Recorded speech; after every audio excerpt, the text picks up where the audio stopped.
Whether it's a French bistro, a Japanese noodle bar, or an American diner, restaurants are the setting for gastronomic journeys, cultural immersion, or memorable moments in delicious company.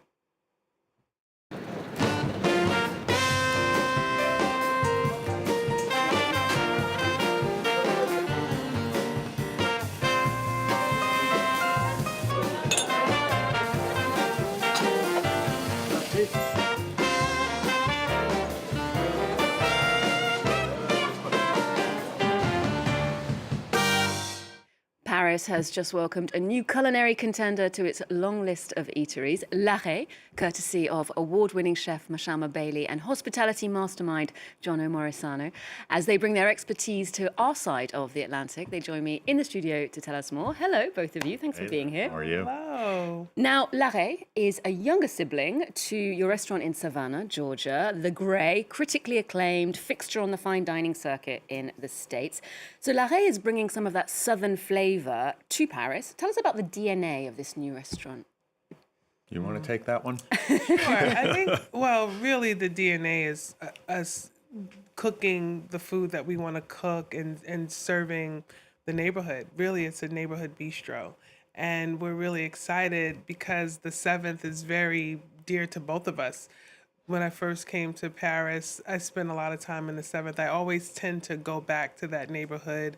And Johno has a long history with visiting the city, decades-long history of visiting the city. And, you know, we just kind of fell in love with it. So really the DNA is hospitality, Southern food on the move, neighborhood bistro.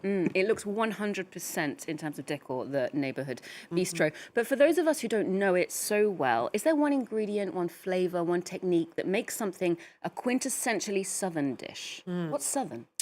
I mean, so many things are Southern, and I think I can break it down in many different ways, but I think for us, what is Southern is the seasonality of the ingredients and really the techniques, like along braises and also the ingredients, rice, grits, cornmeal, like those things that are bountiful in the South. And we like to bring those here and introduce those to our guests.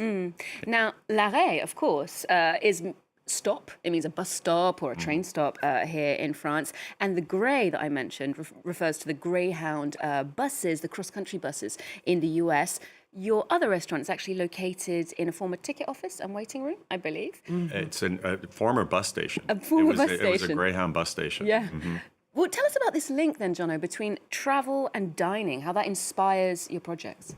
I think, so the Grey, the original restaurant in the Greyhound bus terminal, I think the first time I walked in there before we bought the building, when we were just looking at it, I really had this, I'm not a premonition kind of person, but you could kind of feel the people who went through that. It operated from 1938 until 1964. And so when you think about what happened during that period of time in the South, people went to war out of the Greyhound bus terminal. People went to visit friends, weddings. The civil rights movement was all going on. And this idea of transportation and taking that word into transportative and a transportative experience, I think is what we always tried to accomplish at the Grey.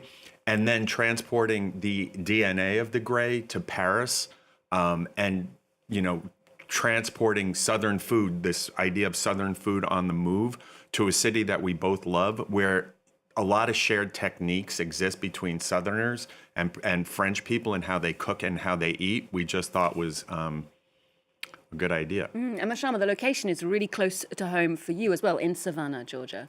Right. So my mother is from Georgia, and I actually, my mother was born and raised an hour and a half away from Savannah. And as a child, we lived in Savannah growing up. So it was really, really, I don't know, serendipitous that we ended up business partnering together and working together in this town that I remember as a child. Yeah. And of course, it has a really cosmopolitan culinary heritage, a place like Georgia, due to its history, the different people that have passed through, Africans brought to the US for slavery, other waves of migration. And here in Paris as well, as a former colonial capital, of course, there's a multicultural history. How do you see similarities in the two food landscapes? Well, we know Savannah's a port city, and because it's a port city, so many people came through. The Irish, the Italians, the Africans. So many people came through, which influenced the food and the culture. And it's very similar to Paris. It's like just exactly what you just said. It's almost like a blank canvas. Like people think of Southern food, and I think they stereotype it to fried chicken and and soul food, and that soul food is very, very different than heritage based Southern food, because port cities are such a melting pot. You get to work with all the ingredients. Spice trade came through the ports. It's just so curry shows up in things which you don't normally associate with Southern food for decades, almost centuries, in different ingredients. So really, it's focused on the terroir. It's focused on what's growing in the region, and that's influenced by the culture. So they take something like an eggplant, and you have like 4 to 5 different 100 recipes are based on one ingredient, but it's grown there, so people want to.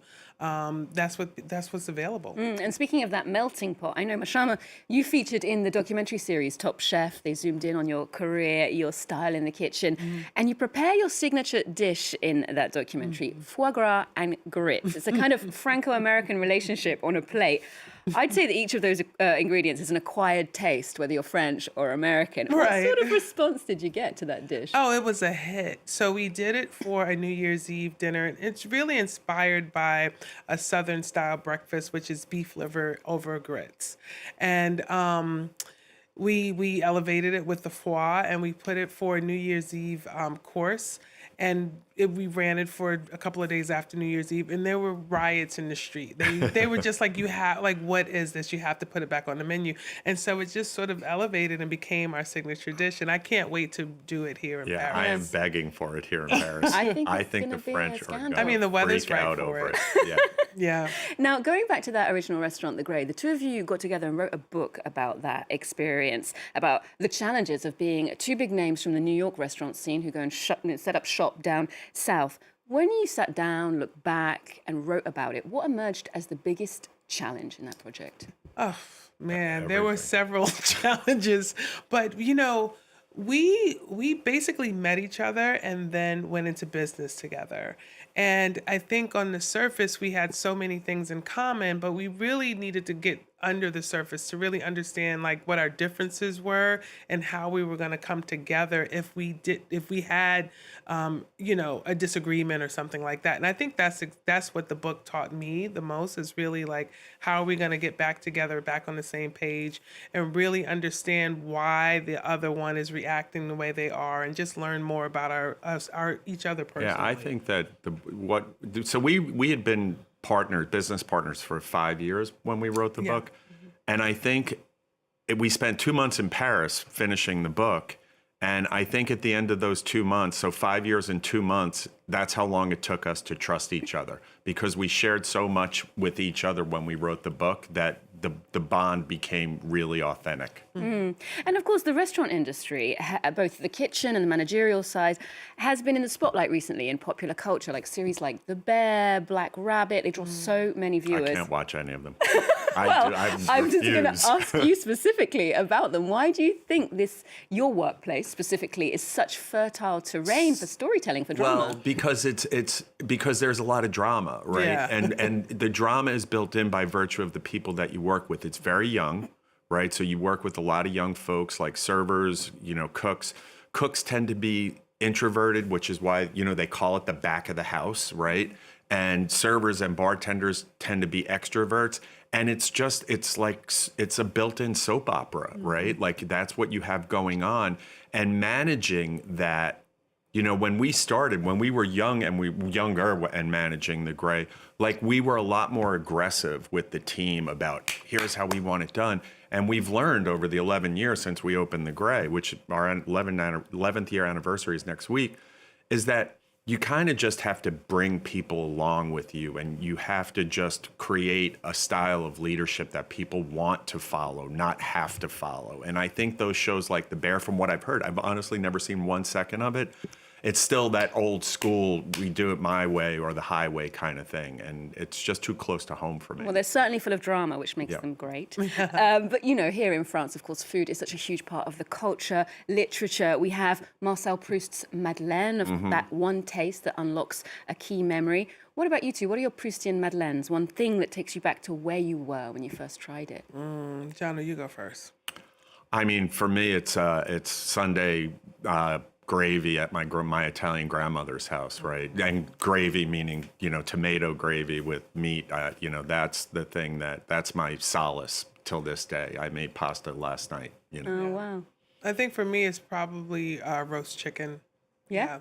My mom makes, that was the way, similarly, that's the way we spent Sunday meals. She worked and went to school while, you know, I was growing up. I'm the oldest of three, so Sundays was the day she cooked. And so when she cooked and she would make roasted chicken, it was just a big event, and it was really delicious. And So it all comes back to home cooking in the end, not yeah. fancy Michelin Always. stars. No. I mean, of course, there are meals that we remember, but the ones that really touch you are the people that you're sitting around the table with.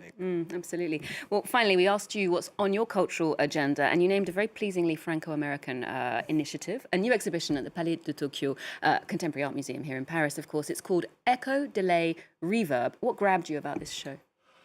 For me, it was the artist lineup, right? And so basically the premise of the show, and a gentleman we work with in New York City on a project is involved in it, but it's taking a whole bunch of American artists and a range, young artists, old artists, black artists, white artists, and kind of filtering the artist through a Parisian or a French lens.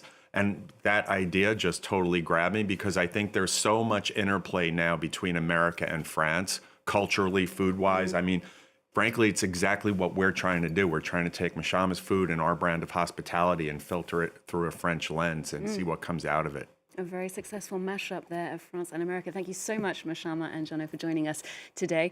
We'll leave you with a look at that exhibition, Echo, Delay, Reverb, at the Palais de Tokyo until February. And a reminder that L'Arrêt by the Gray is serving its own Franco-American creations for breakfast, lunch and dinner in the 7th arrondissement. Do join us next time here on Arts 24. There's more news coming up just after this.